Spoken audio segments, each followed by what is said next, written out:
नमस्कार, बहुत स्वागत है आपका। मैं आपके साथ श्रेयोशी। भविष्य की तकनीक और देश की अर्थव्यवस्था को मजबूत करने के लिए सरकार ने बजट में बड़े और अहम ऐलान किए हैं। वित्त मंत्री निर्मला सीतारमण ने रेयर अर्थ मिनरल्स और एमएसएमईज के सेमीकंडक्टर सेक्टर तक देश को आत्मनिर्भर बनाने की साफ रणनीति रखी है।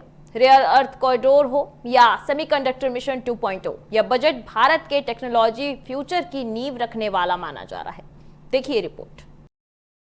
वित्त मंत्री निर्मला सीतारमण ने रविवार को बजट भाषण में भारत में अहम खनिजों से जुड़ी एक बड़ी और खास पहल का ऐलान किया है। निर्मला सीतारमण ने रेयर अर्थ कॉरिडोर बनाने का एक क्रांतिकारी प्रस्ताव रखा है, जो भारत को भविष्य की तकनीक में आत्मनिर्भर बनाएगा। यह एक ऐसा पूरा सिस्टम होगा जहां समुद्र की रेत से कीमती खनिज निकाले जाएंगे और उन्हें शुद्ध करके हाईटेक पुर्जों में बदला जाएगा। A scheme for rare earth permanent magnets was launched in 2025 November.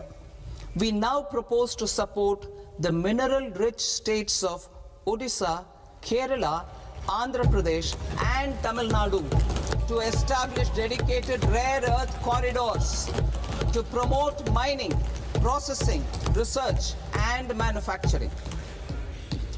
To enhance domestic chemical production and reduction import dependency and reduce import dependency, we will launch a scheme to support states in establishing 3 dedicated chemical parks through challenge route on a cluster-based plug-and-play model. Strong capital goods. In corridors का मकसद देश में rare earth minerals के क्षेत्र को मजबूत करना है।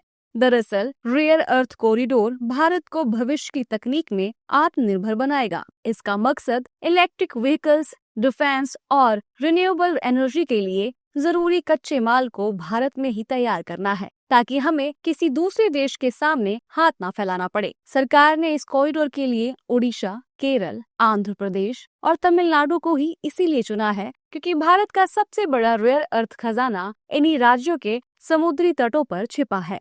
इसके अलावा सरकार ने एमएसएमई क्षेत्र को मजबूती देने के लिए बजट में 10,000 करोड़ रुपए का एसएमई ग्रोथ फंड स्थापित करने का प्रावधान किया है। इसके साथ ही आत्मनिर्भर भारत फंड में 2,000 करोड़ रुपए की अतिरिक्त पूंजी डाली जाएगी, जिससे छोटे उद्यमों को समय पर भुगतान और वित्तीय सहायता उपलब्ध कराने के लिए ट्रेड्स प्लेटफॉर्म के दायरे का भी विस्तार किया जाएगा। इससे इस सेक्टर की वर्किंग कैपिटल की समस्या समाप्त होगी। वित्त मंत्री ने बजट 2026 में इंडिया सेमीकंडक्टर मिशन 2.0 का भी ऐलान किया है। इस मिशन के लिए बजट में 40,000 करोड़ की भारी भरकम राशि का बंदोबस्त किया गया है। इंडिया सेमीकंडक्टर मिशन 2.0 चीन और वियतनाम जैसे देशों के मुकाबले भारत को एक चिप बनाने वाले ग्लोबल हब के तौर पर स्थापित करेगा। इस मिशन की खास बात यह है कि सरकार सिर्फ देश में चिप नहीं बनाना चाहती, बल्कि सरकार का ध्यान युवाओं को इस काबिल बनाने पर है कि वह देश में खुद चिप डिजाइन कर सके।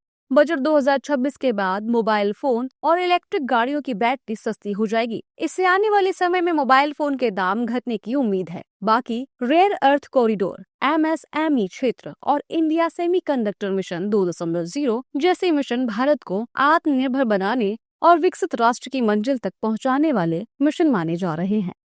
कुल मिलाकर बजट 2026 में सरकार का फोकस साफ नजर आता है। भारत को कच्चे माल से लेकर हाईटेक मैन्युफैक्चरिंग तक मजबूत बनाना और साथ ही रेयर अर्थ कॉरिडोर से लेकर एमएसएमईज और सेमीकंडक्टर सेक्टर में निवेश देश की अर्थव्यवस्था को एक नई रफ्तार देगा। अब ये देखना होगा कि ये बड़े ऐलान जमीन पर कितनी तेजी से असर दिखाती है।